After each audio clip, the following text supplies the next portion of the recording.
Boa noite. Uma noite de muita paz, muita luz aos nossos irmãos que estão acompanhando também pelo Facebook. Vamos aqui para os nossos recadinhos rápidos hoje, porque hoje é o livro do mês. Temos que deixar um espaço aqui para o nosso palestrante. O primeiro aviso, aquele de sempre, né? Vamos desligar os celulares, para que ele não toque na hora do palestrante, na hora da vibração, venha incomodar. E sempre lembrando que as primeiras 3 fileiras são para as pessoas, os amigos que estão passando aqui por tratamentos, ok? Qualquer informação sobre os tratamentos, só procurar ali a Lurdinha, a Cristiane, que elas têm as orientações. Continua a campanha para as 400 cestas básicas mês, que é o número de famílias que a casa atende todos os meses. Às vezes, acaba acontecendo de ter o 401, 402 e assim, nós não podemos deixar de atender aqueles que batem a nossa porta, né? Mas sempre dá certo. Sempre a gente acaba atendendo aqueles que vêm em procura uma cesta básica para a sua família. E hoje, uma vizinha assim, né? Seria o aniversário de nosso querido, amado Chico Xavier. Chico Xavier, né? Nosso expoente maior da doutrina espírita, trabalhou tanto, estaria completando hoje 114 anos. Chico nasceu em 2/4/1910. Nós, muitos aqui, nem pensava, né, de reencarnar. O Chico já estava reencarnando e logo em seguida trabalhando, né? Um exemplo de vida, de homem, de amor, caridade, bondade. Seu Chico era tudo isso e um pouco mais, né? Uma pessoa maravilhosa. Nós vamos para a programação da noite, que vai transcorrer assim. Leitura das mensagens, Evangelho e Prece Inicial, hoje com o nosso querido Fábio Gomes, conhecido como Fabinho aqui na equipe, né? Nosso Fabinho hoje vai estar conduzindo as leituras. As vibrações e prece final, com a nossa querida Dona Glória Pecchio. Hoje com a Glória, as vibrações, está ali concentrada. E hoje nós temos o livro do mês, que é o livro que não pode faltar na casa de ninguém, o livro dos Espíritos, né? Evangelho, livro dos Espíritos, livro dos Médios, faz parte da codificação. Diríamos assim, né? Não podemos deixar de ter esse livro em casa, né? Estamos estudando o livro dos Espíritos, no segundo trabalho já vai para mais de 25 anos. 2 perguntas às terças-feiras, muito bem debatido, colocado, exemplificado, né? Então estamos estudando. E hoje, quem vai apresentar? É ele, né? José Tadeu, aqui, ó. Hoje ele deixou o Facebook, quem está coordenando o Face hoje é o Adilson Zanardi. É bom a gente divulgar, porque tem os colaboradores aí que ajudam bastante. Ele está pilotando lá a internet, lá o Adilson, né? E o Tadeu vai nos passar a mensagem do livro dos Espíritos, que é maravilhoso todo o trabalho. Eu não vou dar spoiler, vou deixar para ele, mas Kardec, puxa vida, que homem maravilhoso, para nos trazer essa obra tão perfeita. Então vamos iniciar, Fábio.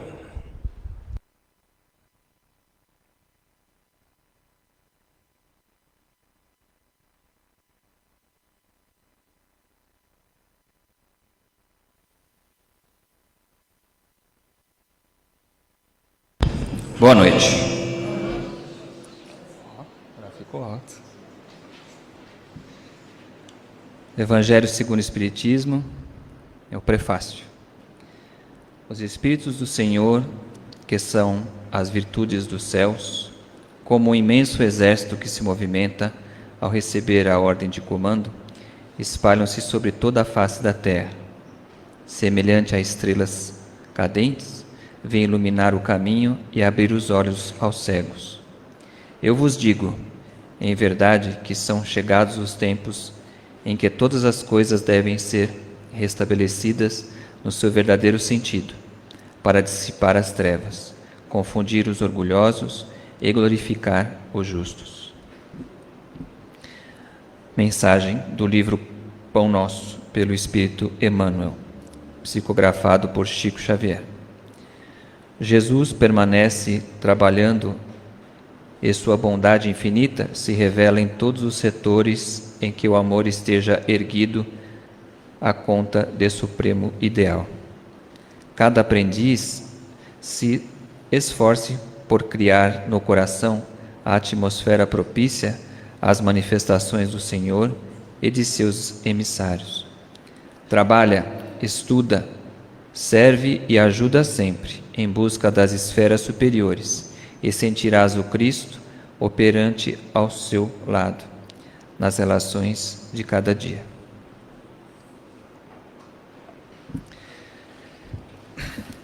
Então, assim, mais essa noite, agradecemos a oportunidade a Deus por esta reunião e que possamos, então, se ligar ao nosso Mestre Jesus, dando o seu exemplo, hoje, essa noite bendita, que todos possamos abrir os nossos corações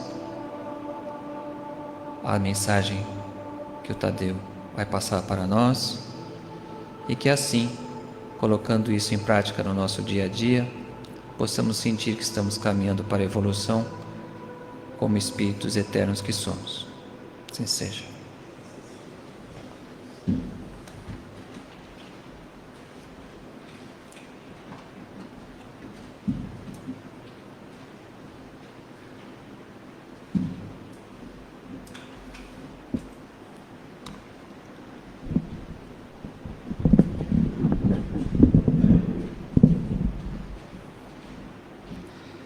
Boa noite a todos, que Jesus nos abençoe e nos ilumine. E hoje nós vamos falar do Livro dos Espíritos. Agora imaginem vocês, se nós estivéssemos aí numa reunião, numa penumbra, e ali de repente naquela reunião as luzes começam a piscar, as cadeiras começam a se levantar, as mesas se movem, batem. Algumas pessoas têm conversas com os espíritos vindos do além. E aí? Se isso acontecesse aqui, talvez eu sairia correndo. Mas, na verdade, esse pode parecer aquele enredo perfeito para um filme de terror ou um filme de suspense, mas, na verdade, foi em grande parte o verdadeiro contexto da criação do Livro dos Espíritos. E ali então, na metade do século XIX, uma pleiade de espíritos, essa pleiade muito bem organizada, ela aproveitou o momento em que a humanidade estava passando, justamente em busca da razão, do aproveitamento daquelas ideias do século anterior, do iluminismo, e também a humanidade com seu descompromisso com a igreja. E justamente essa pleiade de espíritos vieram trazer o entendimento, até então não percebido, do Evangelho de Jesus. Justamente para trazer o fato do Consolador prometido por Ele, que era o conhecimento daquele mundo após a morte do corpo físico, aquele mundo espiritual que Jesus já nos falava quando Ele dizia: meu reino não é deste mundo. E aí, organizada e publicada por Allan Kardec, essa obra foi uma das grandes responsáveis pelo surgimento e pela difusão do Espiritismo. E em uma época no qual as pessoas tinham uma verdadeira atração por aquilo que eles diziam que era sobrenatural.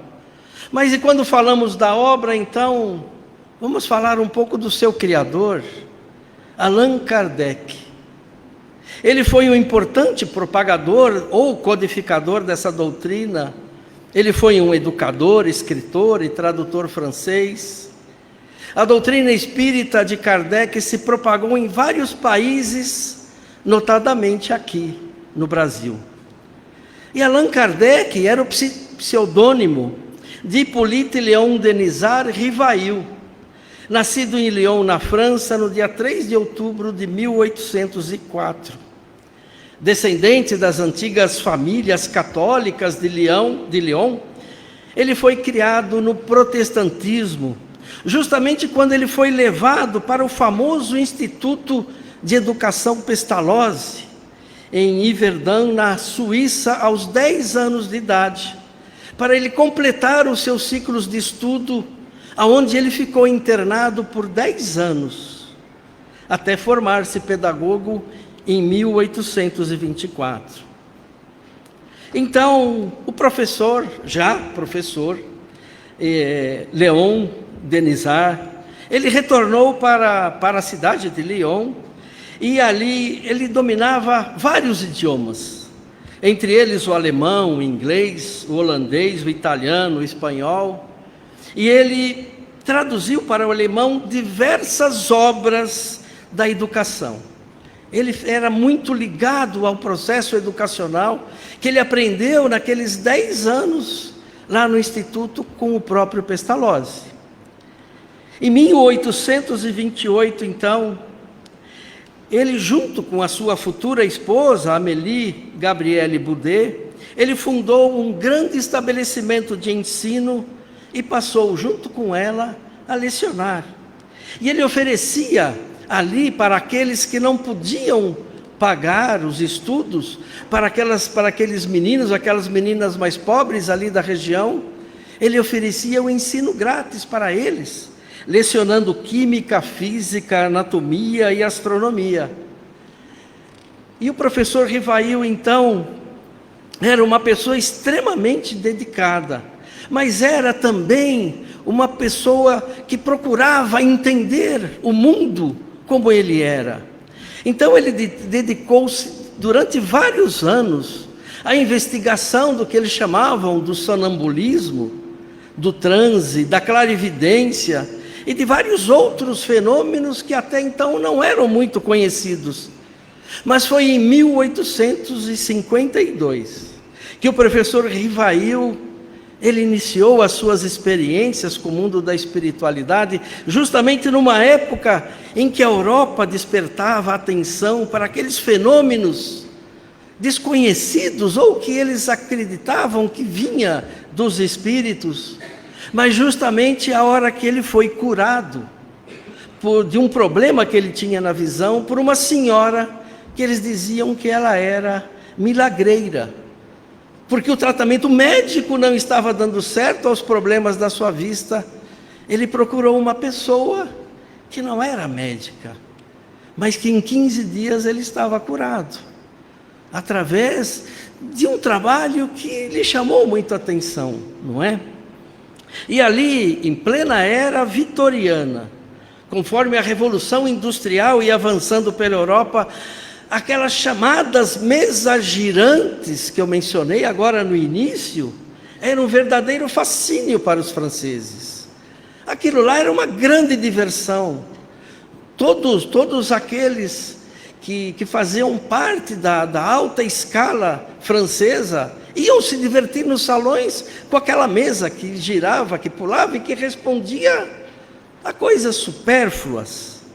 Mas aí, durante esses curiosos rituais, as pessoas se posicionavam em torno dessas mesas redondas e, de mãos dadas, recebiam mensagens que vinham diretamente das almas do além.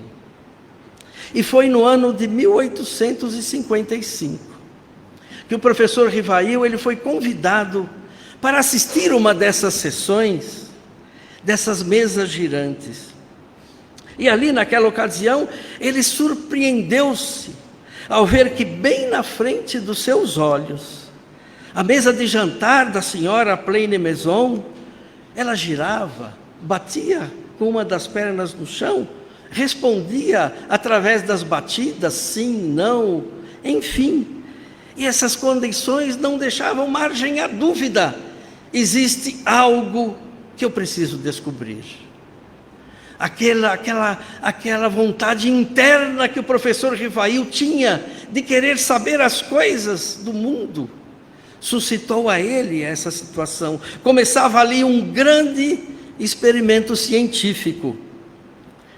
Então, ele percebeu que havia ali naquelas mesas uma inteligência, e que atrás daquelas mensagens, das batidas das mesas, havia uma inteligência que estavam respondendo aquilo que eles estavam perguntando. E posteriormente, depois dessas batidas que buscavam as letras do alfabeto, através da escrita mediúnica, começaram a vir as mensagens e as experiências nas comunicações com o além. Iniciou então com a colaboração daí da sua esposa Amélie, a anotação de todos aqueles questionamentos que ele fazia, aqueles espíritos cada vez mais complexas, as perguntas que ele fazia, tanto nas sessões semanais, na casa em que ele já estava habituado da senhora Pleine Maison, como numa outra casa que ele foi apresentado, da família Baudin, cujas filhas eram as médiuns, Julie e Caroline, de 14 e 16 anos. E nos mesmos locais, em dias diferentes, na mesma semana, ele fazia a mesma pergunta. As pessoas não se conheciam. E já ele não se surpreendia quando as respostas se repetiam, palavra por palavra, como se viessem da mesma fonte. Então, em abril de 1856, o professor Rivail, ele recebeu uma mensagem inesperada, de um espírito que se denominou a Verdade, e lhe prometeu ajuda na colaboração e na preparação daquela obra sobre o mundo então desconhecido, o mundo espiritual. E no final, o Rivail ficou com o longo e crucial trabalho de traduzir, de resumir, reunir todos aqueles ensinamentos que os espíritos estavam lhe passando através dos vários médiuns que trabalharam com ele. Dividido então em 4 partes e mais de 20 capítulos, o Livro dos Espíritos estava ganhando forma. Mas o problema é que, apesar de definido o título, o professor Rivail ainda ele não sabia como assiná-lo. Como que ele pode assinar um livro que não é ele que está escrevendo? São os espíritos que estão trazendo as mensagens. Como é que eu vou colocar o meu nome? Se o nome dele, como ele já era escritor, já era amplamente conhecido, e ele estava trabalhando numa obra completamente diferente de tudo que ele fazia. Mas como é que eu posso assinar? E aí, ele recorrendo aos espíritos, e durante uma daquelas sessões, uma entidade afirmou que o professor deveria chamar-se Allan Kardec, que era o nome que o professor Rivail tinha na vida passada, quando ele viveu como um sacerdote druida na região da Gália. Isso foi o suficiente. A partir de então, ele abriu mão do seu nome, da sua identidade e das atividades profissionais, para tornar-se Allan Kardec. Lançado há quase 167 anos, no dia 18 de abril de 1857, o Livro dos Espíritos é uma das mais renomadas produções da literatura religiosa. E foi através dele que Kardec tentou explicar os princípios da imortalidade da alma, das leis morais e da vida presente. Na sua primeira edição, O Livro dos Espíritos, ele prometia responder 501 perguntas que ele havia feito sobre esse mundo até então desconhecido. Mais tarde, a obra foi revisada por Kardec e pela médium Jafé, e essa segunda edição da obra trazia respostas para então 1019 questionamentos sobre a vida, sobre a nossa vida existencial, sobre o mundo e sobre a doutrina dos espíritos. Revolucionário.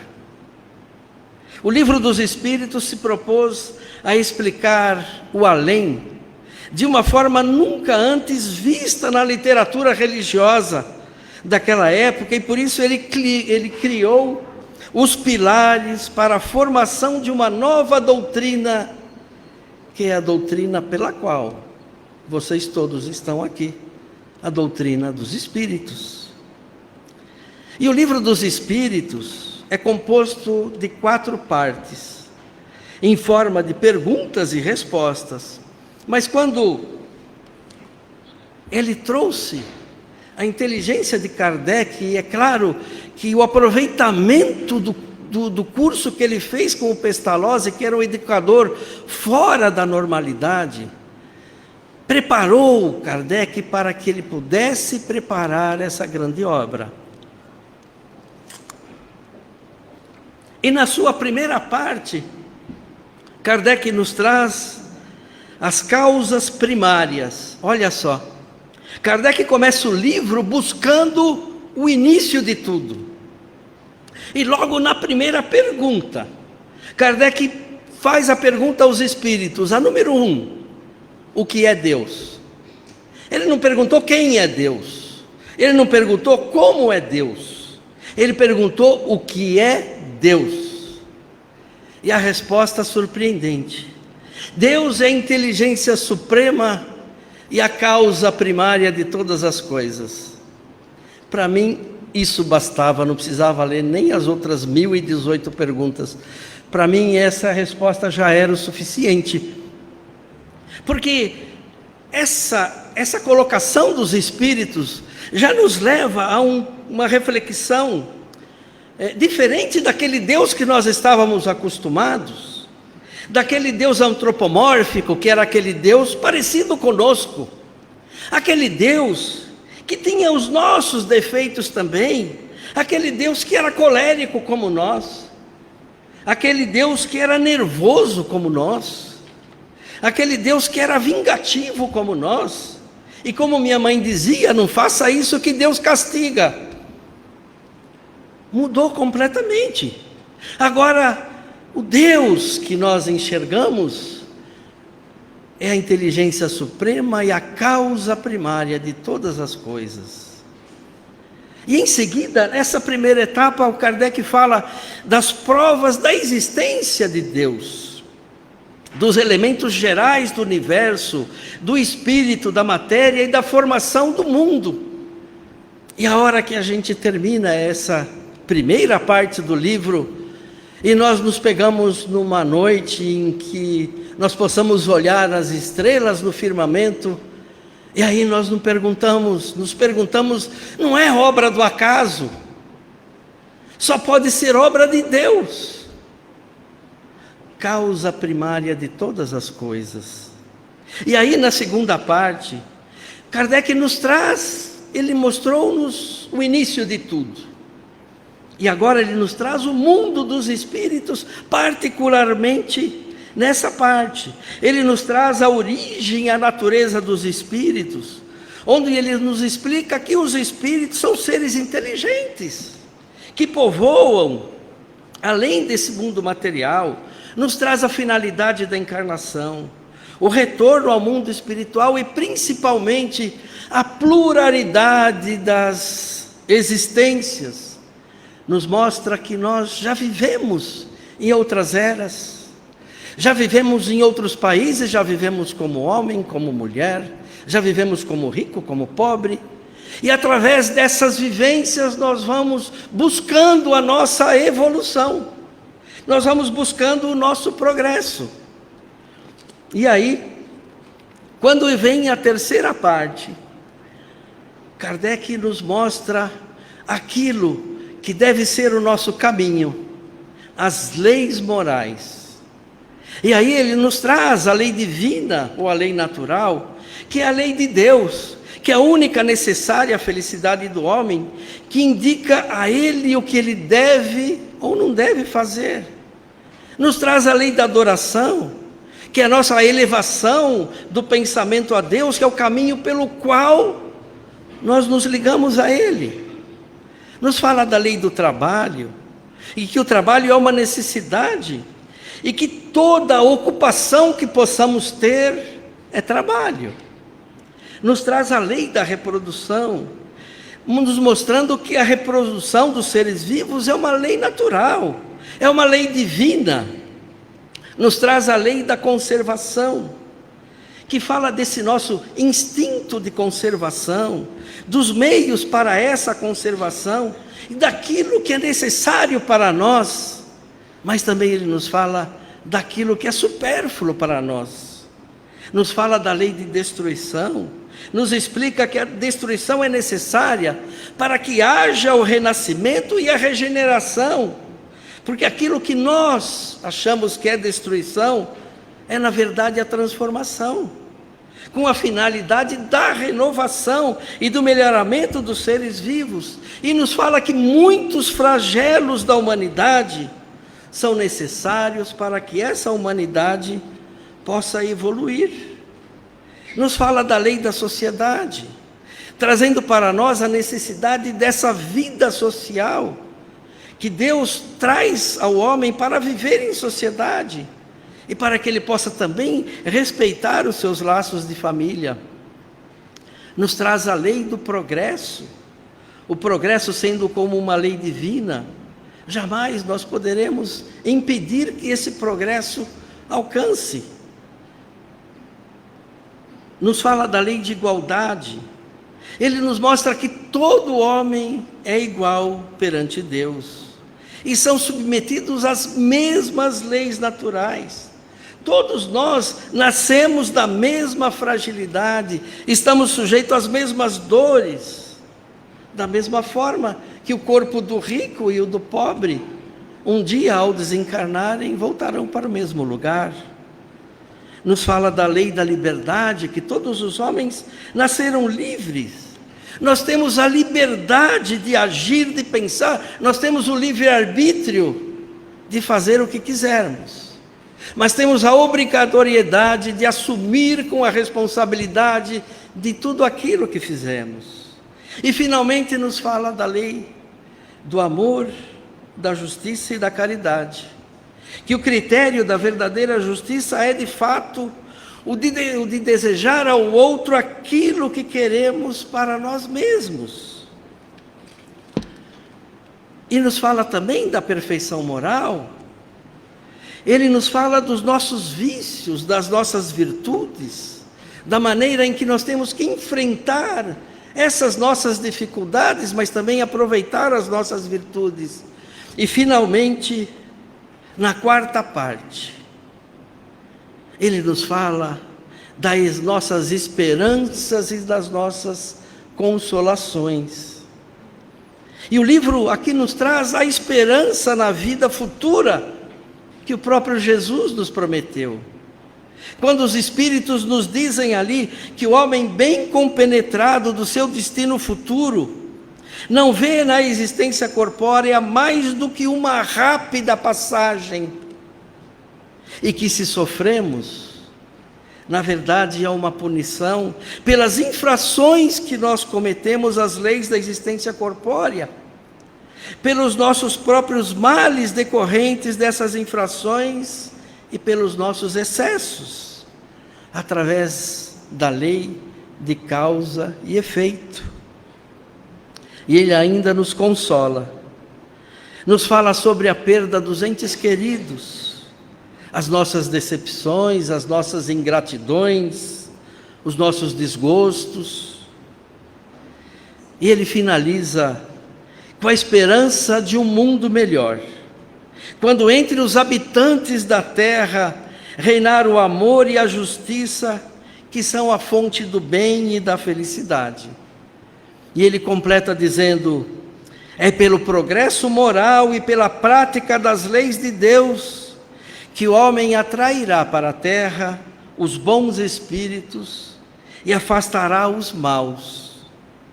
Mas os maus só deixarão a terra quando o homem terá banido daqui o orgulho e o egoísmo.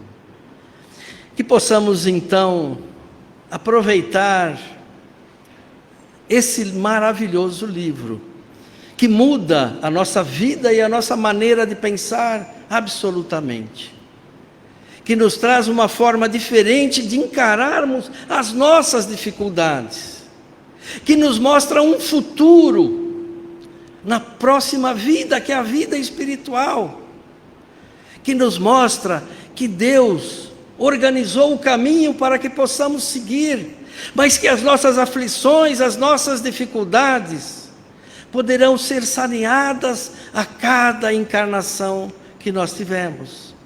E Deus nos dá a oportunidade de a cada encarnação irmos nos melhorando, irmos resgatando esses nossos débitos das vidas passadas e mostrando de fato aquilo que Jesus nos disse lá atrás. E Jesus nos disse: eu sou o caminho, a verdade e a vida, e ninguém vai ao Pai senão por mim. Muito obrigado.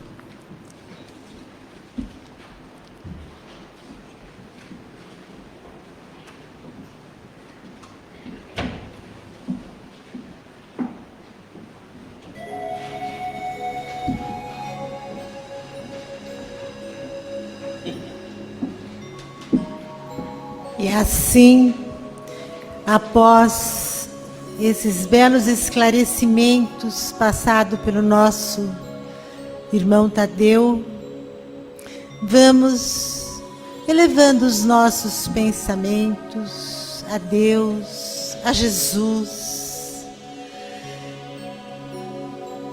respirando fundo, colocando a nossa mão direita sobre a perna direita, a mão esquerda sobre a perna esquerda, e elevando nossos pensamentos e recebendo essa luz que emana do alto, enquanto os nossos médios iniciam o passe. E assim, esta luz envolve todos os nossos centros de força, a começar pelo coronário no alto da nossa cabeça, passando pelo frontal, equilibrando os nossos pensamentos, descendo, passando pelo laríngeo, fortalecendo o nosso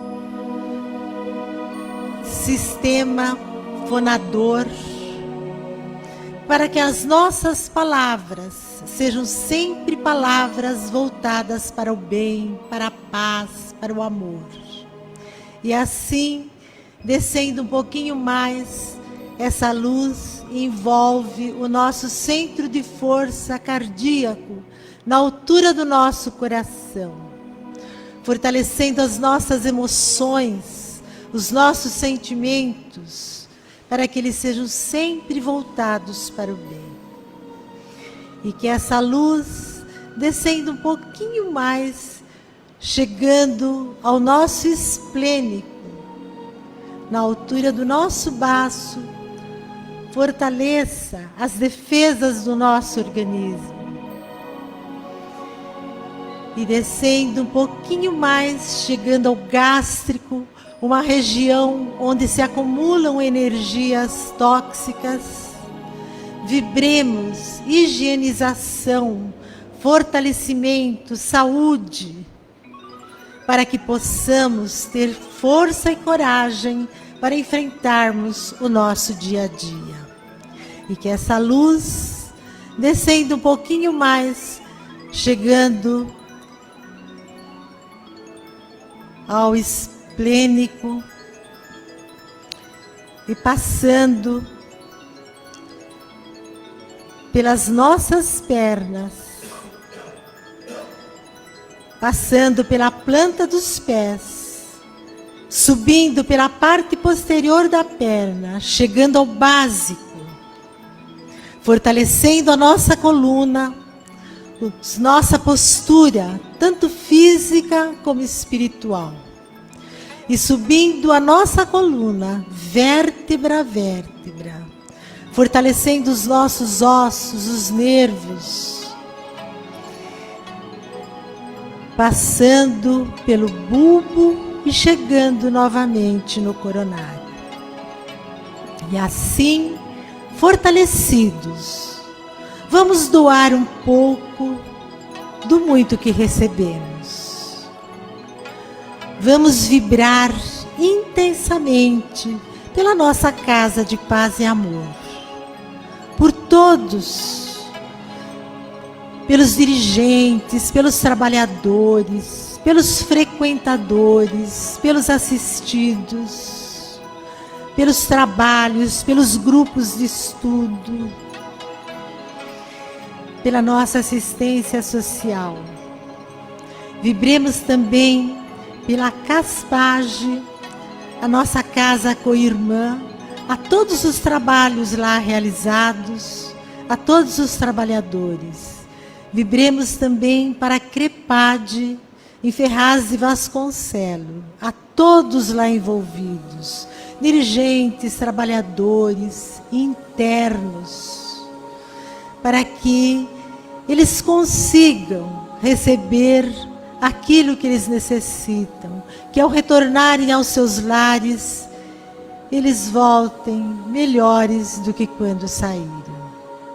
E assim, vamos pedindo a Deus, a Jesus, nosso Mestre querido, que envolva com a sua luz e com o seu amor a todos os nossos irmãos que se encontram doentes, onde quer que eles estejam, nos seus lares, nos hospitais, nos quartos, nas enfermarias, nos pronto-socorro, que eles consigam ter força e coragem para enfrentar suas provas. Vibremos muito amor a toda a equipe médica, os médicos, enfermeiros, atendentes. Vibremos também a todos atendentes, a todas as equipes de socorro, a todos os policiais, aos bombeiros. Vibremos muito amor, muita paz a todos os idosos, nos asilos, nas casas de repouso, mesmo dentro dos seus lares. Vibremos também a todas as crianças, nas creches, nos orfanatos, e aos nossos irmãos, que Jesus envolva com a sua luz os nossos irmãos moradores de rua, sem um abrigo, sem um teto, sem uma comida, que eles encontrem mãos caridosas, que os amparem, que os protejam, tanto físico como espiritualmente. Vibremos a todos os nossos irmãos envolvidos com o vício, para que eles tenham algum momento em que eles encontrem uma mão amiga, que o conduzam a uma recuperação e que eles aceitem. Vamos vibrar também intensamente a todos os nossos irmãos equivocados que se encontram nos presídios, nas penitenciárias, e que em algum momento eles despertem para a prática do bem. E assim, envolvidos com essa luz, com essa paz, vamos acompanhando o Mestre Jesus aos nossos lares, à nossa casa, entrando, abrindo portas e janelas, emanando muita paz, muita luz, muita higiene, para que possíveis energias deletérias sejam ali retiradas e que os nossos irmãos que conosco convivem tenham paciência, tolerância, amor para enfrentar todos os desafios do nosso dia a dia. E assim, vamos também emanar essas energias a todos os nossos vizinhos, nos nossos prédios, nos apartamentos, nas casas térreas, aos nossos vizinhos, da nossa rua, do nosso quarto. Fonte de luz, paz e amor em Jesus.